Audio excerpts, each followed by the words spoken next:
All right, slot car fans and home racing world fans alike.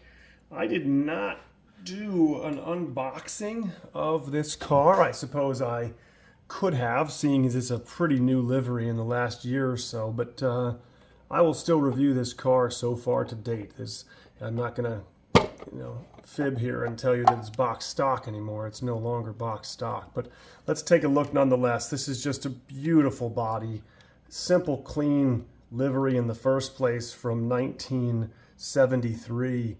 It's just beautiful. I mean, I have the Fly 91710 as well, and again, these cars are just beautiful, beautiful cars to begin with. It's just nothing but pure speed and horsepower back in the day, right? I mean, it's just absolutely a gorgeous car in general.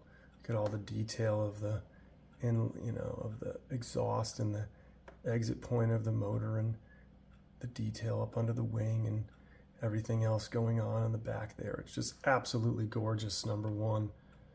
And so, yeah, you just got to love the body, and NSR did a great job with the fact that it's glossed and everything like that. I love that.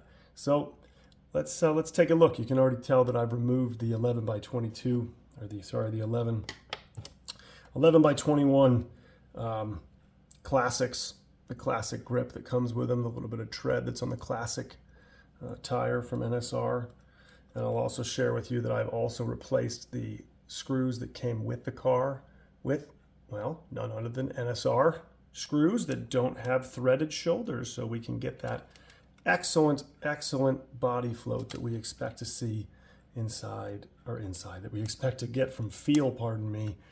You can't see it on the inside. So let's go ahead and first let's get our jewel box out of the way, right? Let's get our jewel box out of the way, and let's go ahead and take the lid off of this car.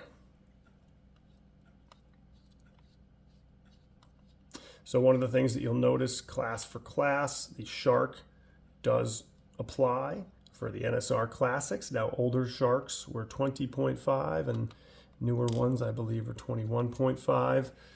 We allow either of them. There's been no significant differences based on the specifications within tolerances. Anytime that we've tested these against each other, I'm sure we can find history of a 20.5, or if it's just a 20,000, beating a 21.5 and vice versa. So we don't make the conscious decision to discriminate against either one of those motors. And it doesn't mean that someone who has a Shark 20 couldn't put a Shark 21.5 if they had an older NSR Classic car.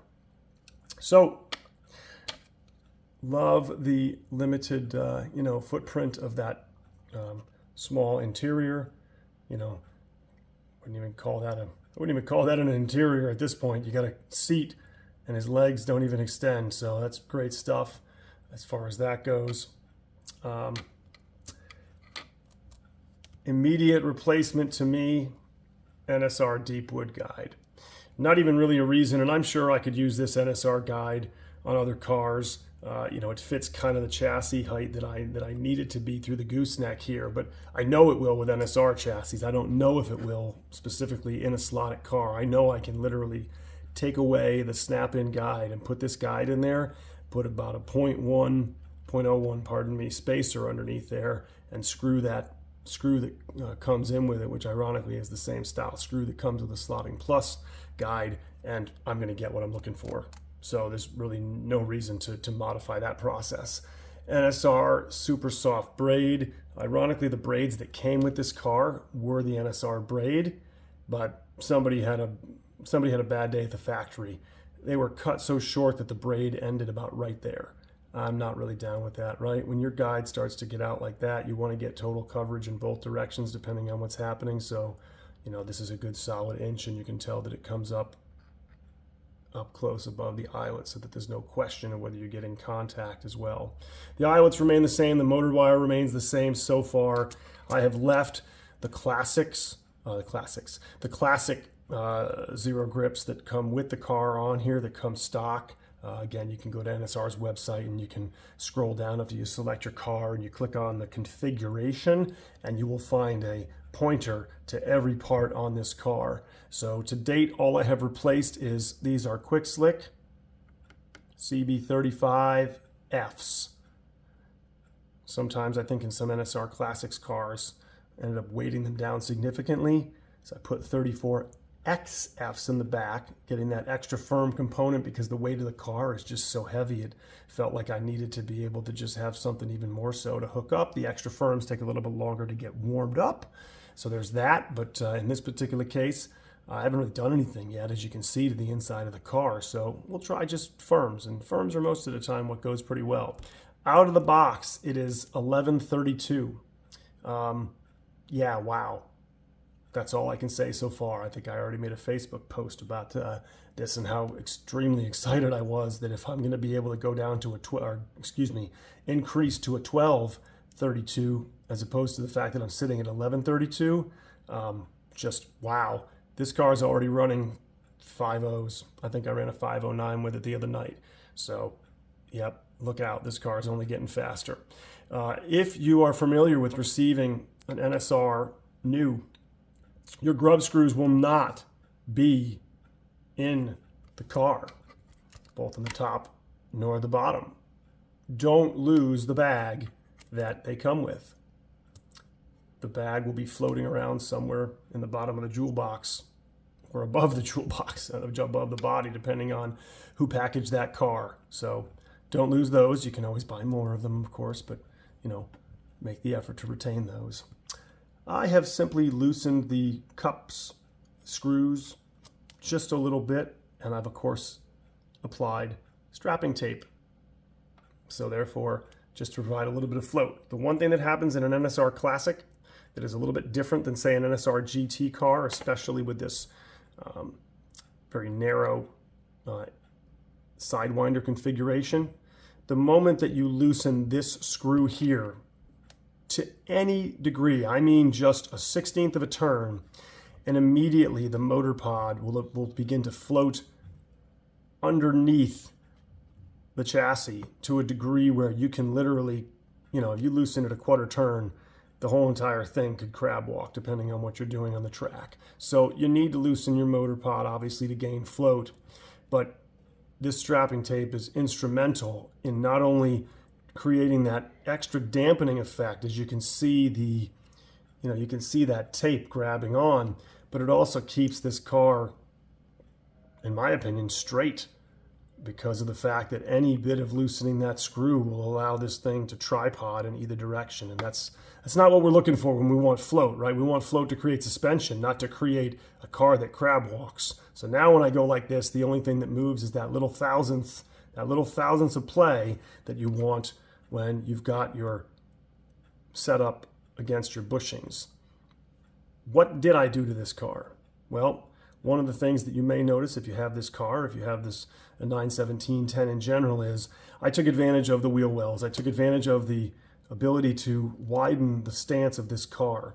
I have quite a bit here. I believe I have a 0.5 here. If I get the camera right, folks.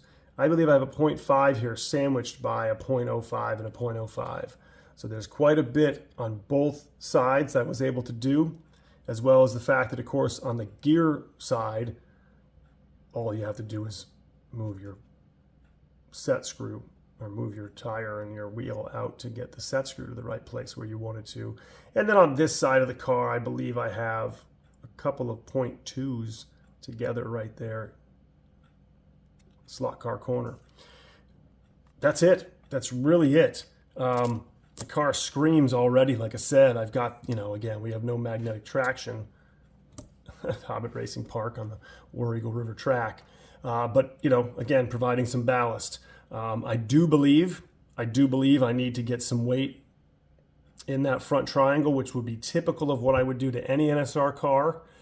Very well may end up grinding away these little cups to hold on to the magnet and filling that with some lead. Right now, it's not looking like a whole heck of a lot is needed other than getting it to handle a little bit better as I struggled to get in the 5.0s. And I say struggle to get in the 5.0s, that sounds like a oxymoron based on just how quick this track is, or how quick this car is for the track, when the track record is, 4.96 something. So just exciting out of the box.